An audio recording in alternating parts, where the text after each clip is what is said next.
자, 설교 제목 한번 해봅니다. 하나님의 진노에는 수위가 있습니다. 하나님의 진노에는 수위가 있습니다. 한번 더 해봅니다. 하나님의 진노에는 수위가 있습니다. 하나님의 진노에는 수위가 있습니다. 성경의 내용은 크게 사건의 기록과 그리고 교훈 그리고 복음으로 되어 있습니다. 구약은 특히 사건의 기록이 참 많습니다. 우리는 구약에 나오는 사건의 이 기록들을 만날 때마다 사건 그 자체에만 매여 있어서는 안 됩니다. 그 사건이 주는 교훈을 봐야 하고 또 그 속에 담겨있는 하나님의 복음을 우리는 만나야 합니다. 어떤 분들은 교훈까지는 잘 갑니다. 그러나 교훈은 결국 행위를 강조하는 것입니다. 무엇을 하지 말라 혹은 무엇을 하라는 내용으로 마무리가 지어집니다. 성경의 중심은 하나님의 복음에 있습니다. 타락한 인간을 예수 그리스도 안에서 구원해 가시는 하나님의 구속사의 은혜가 성경의 중심입니다. 따라서 우리는 구약의 사건들을 만날 때 교훈으로만 끝나서는 안 됩니다. 하나님의 복음까지 구약의 사건을 끌어안고 가야만 합니다. 구약의 사건을 통해서 우리는 예수 그리스도 안에 있는 하나님의 복음을 만나야 하는 것입니다. 민수기 11장은 두 가지의 사건을 기록하고 있습니다. 첫 번째 사건은 디베라에서 일어난 사건입니다. 이스라엘 자손들은 디베라에서 악한 말로 하나님을 원망하게 됩니다. 하나님은 진노의 표시로 이스라엘 자손의 진영 끝을 여호와의 불로 사르십니다. 이스라엘 자손들에게 주는 하나님의 경고의 메시지였습니다. 이스라엘 자손들은 그동안 약 1년여를 시내산에 머물면서 비교적 평온한 시간들을 보냈었습니다. 그러나 이제 그들은 약속의 땅을 향하여 행군을 가야만 합니다. 본격적인 광야의 행군길에 그들은 접어들게 되는 것입니다. 그들은 하나님의 구름이 그들을 인도하는 대로 광야의 길을 걷고 또 걷기를 반복했습니다. 아마 다리도 많이 아팠을 것입니다. 목은 마르고 땀은 흐르며 상당한 어려움들이 현실적으로 부딪혀 왔을 것으로 보여집니다. 그러나 그들은 원망을 하기 시작합니다. 처음에는 단순한 불평으로 시작된 그들의 원망이 나중에는 악의적인 원망을 거침없이 쏟아내게 됩니다. 하나님께서는 이스라엘 자손들이 악한 말로 원망하시는 것을 들으시고 그들에게 경고의 사인을, 경고의 메시지를 주십니다. 그 경고의 사인이 뭐냐면 여호와의 불로 이스라엘의 진영 끝을 사르신 것입니다. 그러나 이 불로 사람이 상하지는 않게 하셨습니다. 이 불은 일종의 경고였던 것입니다. 하나님께서 매우 진노하시고 계시다고 하는 사인이요 경고였던 것입니다. 본문 1절 말씀을 보면 여호와께서 들으시기에 백성이 악한 말로 원망하며 여호와께서 들으시고 진노하사 여호와의 불을 그들 중에 붙여서 진영 끝을 사르게 하시며 그랬습니다. 이스라엘 자손들은 모세에게 부르짖고 또 모세는 하나님께 기도하면서 불은 꺼지게 됩니다. 이 사건은 그렇게 일단락이 됩니다. 본문 2절과 3절 말씀을 보면 백성이 모세에게 부르짖음으로 모세가 여호와께 기도하니 불이 꺼졌더라. 그런 이름을 디베라라 불렀으니 이는 여호와의 불이 그들 중에 붙은 까닭이었더라 그랬습니다. 이 사건은 이스라엘 자손들이 시내산을 떠나 3일길을 가는 도중에서 발생한 사건입니다. 시내산을 떠난 후 하루 혹은 이틀 만에 발생한 사건입니다. 오늘 본문에 소개되고 있는 두 번째 사건은 이스라엘 자손들이 시내산을 떠난 후 제3일째 되는 날 기브롯 핫다와라는 장소에서 일어난 사건입니다. 이스라엘 자손들은 3일 동안의 행군의 여정을 풀고 이곳에서 진을 치고 휴식을 취하게 됩니다.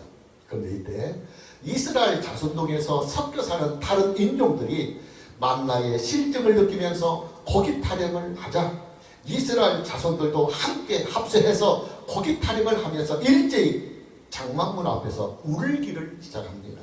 본문 4절 말씀을 보면 그들 중에 섞여 사는 다른 인종들이 탐욕을 품으며 이스라엘 자손도 다시 울며 이르되 누가 우리에게 고기를 주어 먹게 하랴.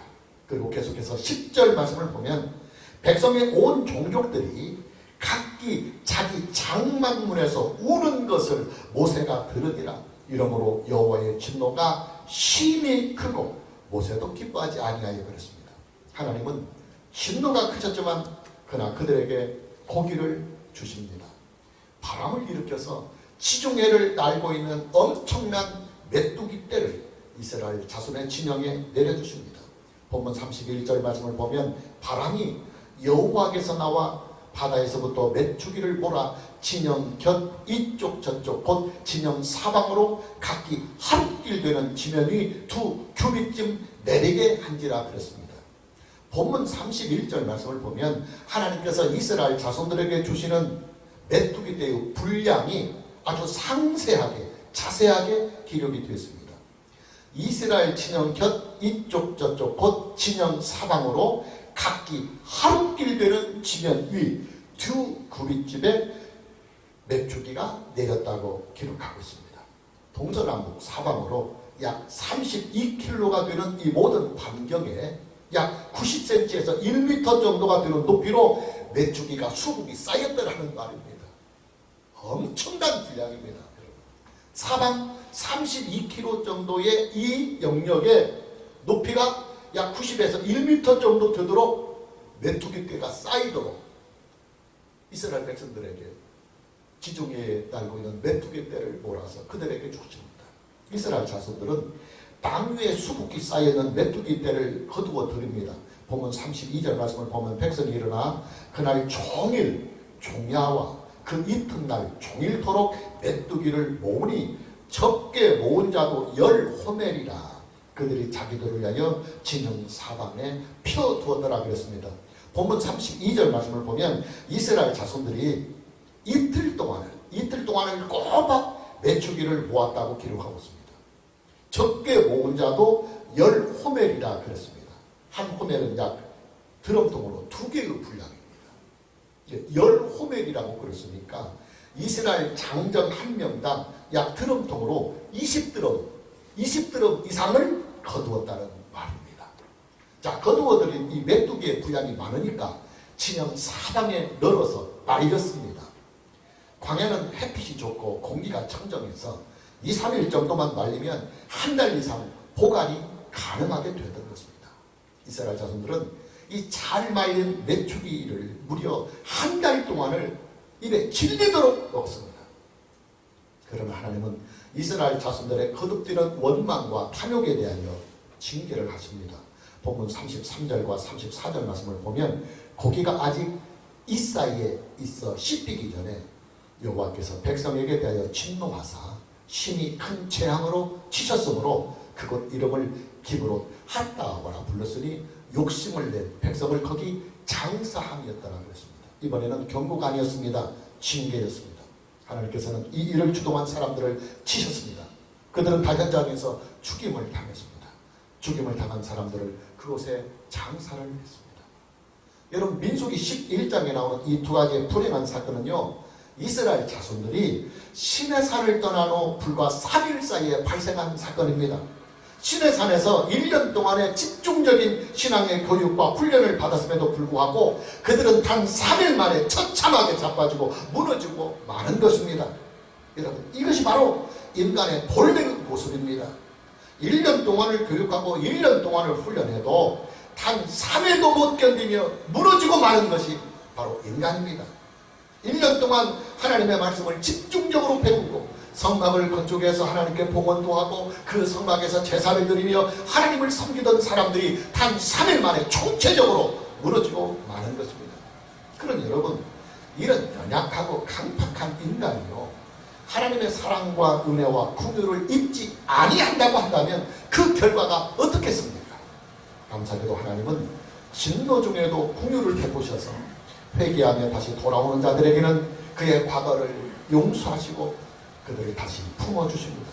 이것이 바로 성경의 역사요, 그리고 인류의 역사인 것입니다. 민수기 11장에 나오는 이 2가지의 사건을 보면 하나님께서 진노를 바라시는 수위와 그 단계를 발견할 수가 있습니다. 하나님의 진노의 수위와 진노의 단계가 뭐냐?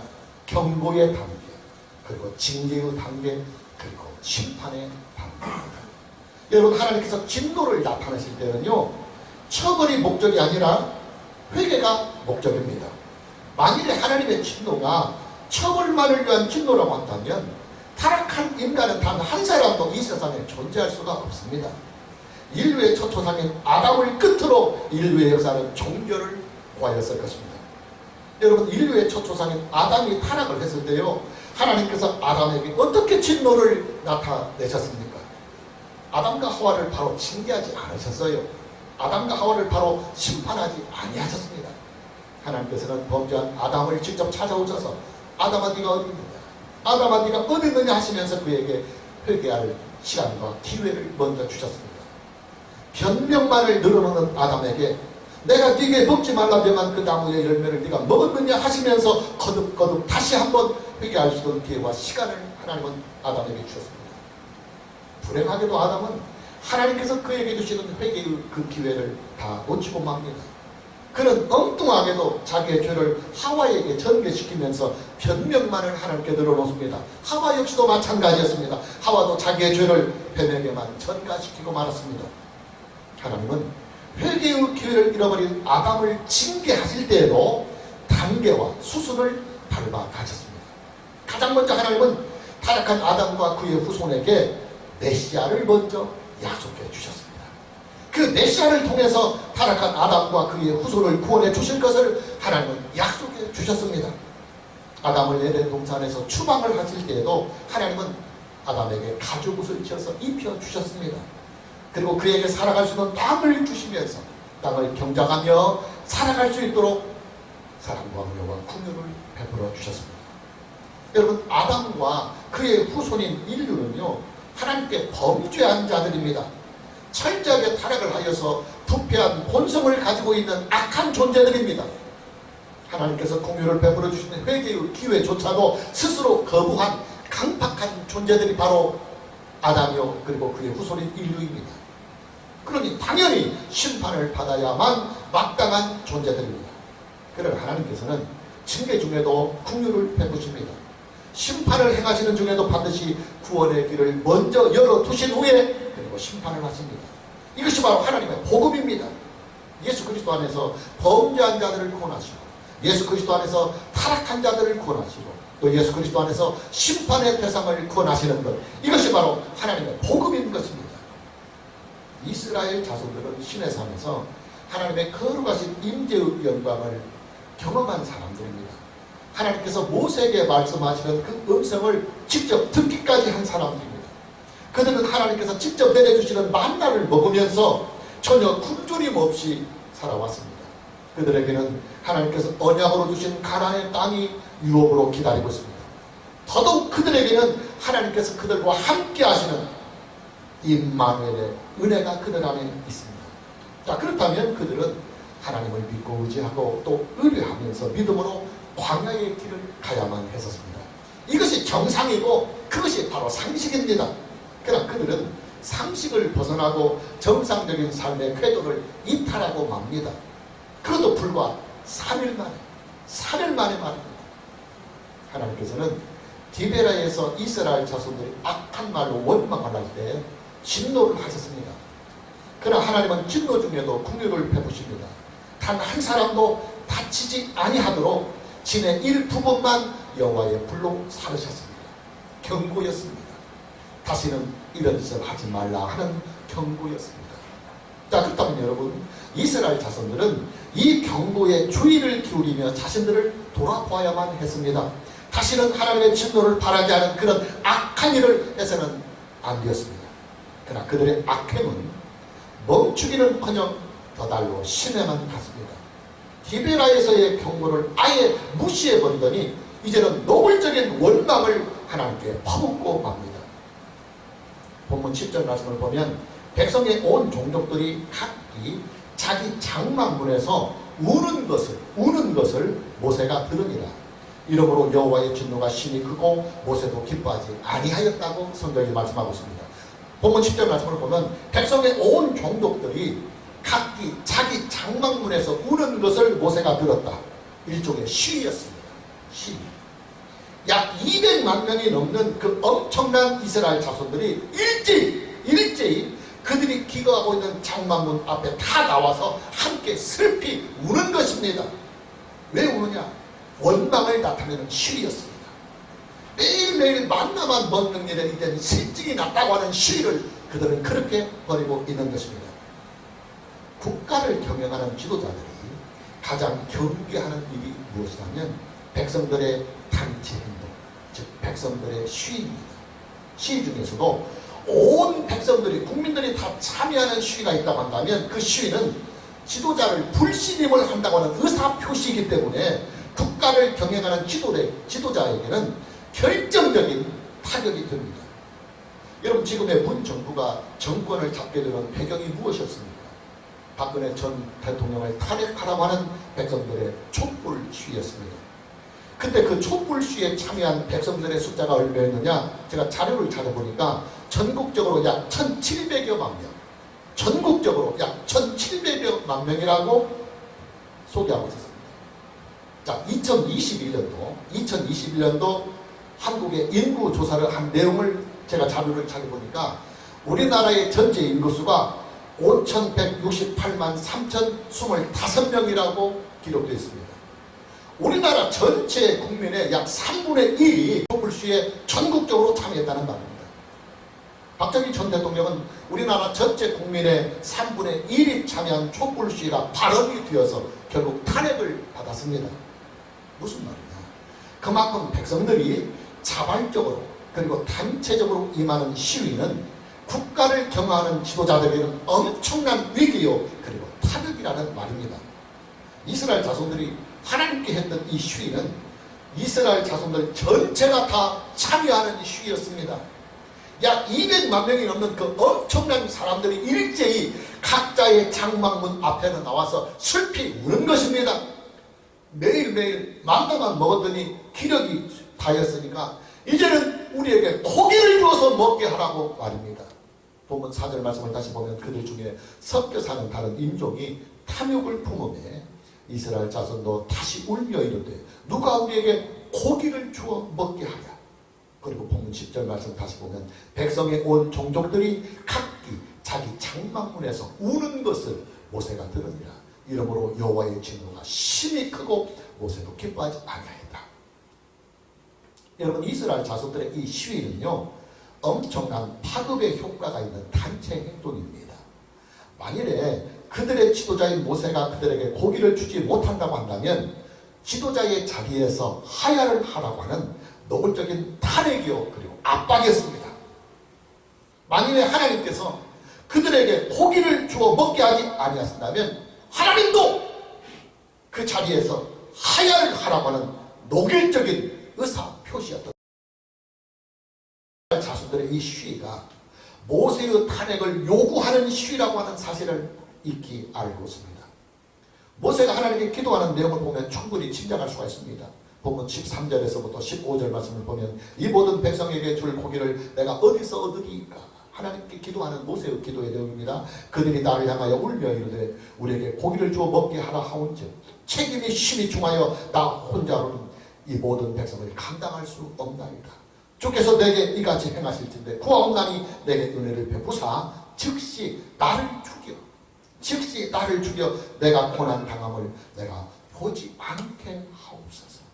모세는 이스라엘 자손들의 이 시위를 그들의 지도자인 모세를 탄핵하는 의사표시로 받아들이고 있습니다.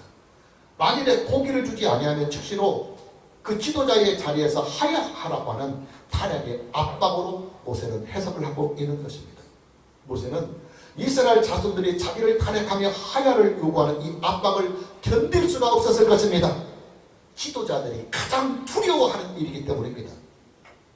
모세는 하나님께 죽음을 구합니다.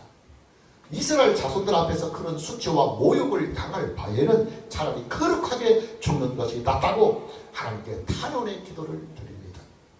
여러분, 이스라엘 자손들의 이런 시위는요 그들의 정당한 권리를 요구하는 정상적인 시위가 아니었습니다. 그들의 시위는 탐욕에서 나오는 불의한 시위였습니다. 본문 4절 말씀을 보면 그들 중에 섞여 사는 다른 인종들이 탐욕을 품음에 이스라엘 자손도 다시 울며 이르되 누가 우리에게 고기를 주어 먹게 하랴. 그리고 본문 34절 말씀 보면 그것 이름을 기브롯 핫다하라 불렀으니 욕심을 낸 백성을 거기 장사하였더라. 기브롯 핫다와라고 하는 이 말은 탐욕의 무덤이라는 말입니다.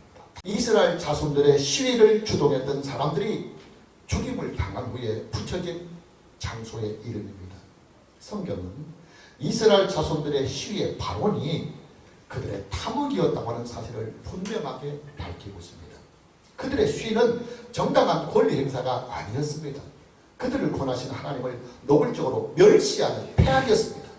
본문 20절 말씀을 보면 냄새도 싫어하기까지 한 달 동안 먹게 하시리니 이는 너희가 너희 중에 계시는 여호와를 멸시하고 그 앞에서 울며 이르기를 우리가 어찌하여 애굽에서 나왔던가 함이라 그랬습니다.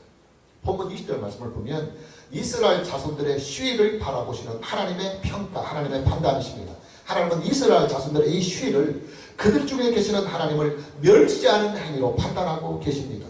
하나님은 이스라엘 자손들의 이 시위를 그들의 탐욕에서 나오는 악의적인 행동으로 판단을 하고 계시는 것입니다.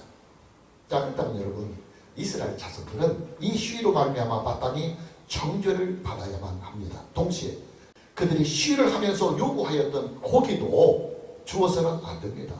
왜냐하면 탐욕을 가지고 불의한 시위였으니까. 그러나 하나님은 이스라엘 자손들의 요구를 받아들이십니다. 하나님의 초자연적인 능력으로 지중해에 날고 있는 메뚜기 떼를 바람으로 몰아다가 이스라엘 자손들에게 주셨습니다. 한 달 동안을 고기가 질리도록 먹게 하셨습니다. 우리는 여기에서 하나님의 복음을 봅니다. 이스라엘 자손들은 마땅히 심판을 받아야 합니다. 그들과 함께 하시는 그들의 구원자요, 그들의 통치자요, 그들의 보호자이신 하나님을 단체 시위를 통해서 멸시를 했기 때문입니다. 그들의 시위는 하나님의 하야를 요구하는 성격이 짙게 깔려 있는 것입니다. 이스라엘 자손들은 마땅히 죽임을 당해야 합니다. 이것이 공의이고 이것이 하나님의 질서입니다. 그러나 하나님은 이스라엘 자손들을 심판하시지 아니하셨습니다. 시위를 선동하고 주동한 사람들만 심판하셨습니다. 일종의 징계였습니다. 징계. 여러분, 하나님께서 진노를 바라시는 수위와 단계는 세 가지가 있습니다. 그 세 가지가 뭐냐면 경고의 단계, 그리고 징계의 단계, 그리고 심판의 단계입니다. 경고와 징계와 심판은 하나님께서 공의를 행하시는 방법입니다. 하나님은 경고를 통해서 하나님의 의를 나타내십니다. 하나님은 경고를 통해서 하나님의 진노를 나타내십니다. 경고는 하나님께서 진노를 바라시는 제1단계의 수위입니다. 경고는 주의를 하라고 하는 강력한 사인입니다. 만일에 이 경고를 무시하고 다시 이런 일을 반복한다고 한다면 그때는 경고로 끝나지 아니하고 반드시 징계를 할 것이라고 하는 징계의 예고의 성격도 동시에 가지고 있습니다. 하나님께서 경고를 주실 때는 대부분 사람에게 직접적인 피해는 발생하지 아니하십니다. 재산이나 명예에 다소 흠집이 생기거나 약간의 고난을 주십니다. 당연히 경고의 단계에서는 회개하고 돌아서기만 하면 하나님과의 관계에 금이 가지는 않습니다. 다 회복이 됩니다. 하나님께서 진노를 바라시는 제2단계는 징계의 단계입니다. 이 징계의 단계에서는 단호한 징벌이 따릅니다. 사람이 상할 수도 있고 상당한 시련을 만날 수도 있습니다. 그러나 징계의 단계에서도 회개의 기회는 항상 주어집니다. 그러니 징계의 단계는 끝이 아닙니다. 회개를 하고 하나님께 사함을 얻으면 얼마든지 회복이 가능하고 얼마든지 다시 하나님과의 좋은 관계를 충분하게 누릴 수가 있는 것입니다. 하나님께서 진노를 바라시는 마지막 단계는 심판입니다. 심판이라고 하는 것은 끝을 말하는 것입니다. 심판의 단계에서는 회개가 주어지지 아니합니다. 영원한 사망과 그리고 영원한 형벌만이 있을 겁니다. 여러분, 성경은요 심판을 예고하고 있습니다. 성경은 인류에 대한 심판을 예고하고 있고 또 성경은 지구에 대한 심판도 예고하고 있습니다. 이뿐만이 아닙니다. 성경은 한 개인의 인생에 대한 심판도 분명하고도 명확하게 예고하고 있습니다. 그 심판의 자리가 어디냐? 영원한 불문, 우리가 보통 말하고 있는 지옥입니다. 감사하게도 하나님은 진노 중에도 공유를 해주십니다. 그리고 심판의 대상인 인류에게 구원의 길을 열어주십니다. 그 구원의 길이 뭐냐? 구속의 주님이신 예수 그리스도를 나의 구속의 주님, 나의 믿음의 주님으로 믿는 일입니다. 할렐루야. 예수 그리스도를 믿으면 예수 그리스도 안에 있는 구속의 은혜를 온전하고도 영원히 하나님은 베풀어 주십니다. 그래서 하나님의 구속의 그 은혜를 우리는 복음이라고 하는 것입니다. 진노의 대상이요 정죄와 심판의 대상인 인간에게 오직 하나님의 은혜로만 구원을 주시고 오직 예수 그리스도를 믿음으로만 구원을 주시기 때문에 하나님의 이 구원하시는 은혜를 우리는 복된 소식, 기쁜 소식, 은혜로운 소식, 그래서 복음이라고 하는 것입니다. 마무리합니다. 오늘 저와 여러분 모두에게 하나님께서 우리를 경고의 사인을 주실 때 그 경고의 사인에 반짝 주의를 기울이고 또 원칙적으로 우리가 하나님의 징계를 면책을 받고 살아가는 입장이지만 하나님께서 우리를 만들고 다듬고 세우시기 위해서 경고를 했음에도 불구하고 계속해서 그 경고받을 짓을 한다고 한다면 하나님은 징계를 하십니다. 따라서 우리는 이 징계를 미리 피해가고 그리고 면책하가는 지혜로움이 우리 안에 있어야 합니다. 그리고 마지막 심판의 순간에 마지막 심판의 그 시간에 형벌의 자리가 아닌 심판의 자리가 아닌 구원의 자리에 참여할 수 있는 이 은혜가 저와 여러분에게 있어야 하는 것입니다. 이 은혜가 어떻게 임하느냐? 오직 예수 그리스도를 믿음으로만. 그리고 우리가 하나님께 잘못을 범했을 때에 그 잘못을 하나님께 인정하고 하나님께 용서를 구할 때 이 모든 은혜가 우리에게 충만하게 임하는 것입니다.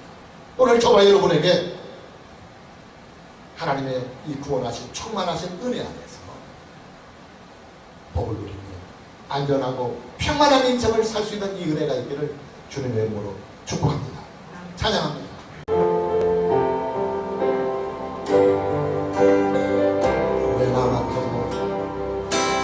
왜 나만큼 고난이라고 불평하지 마세요.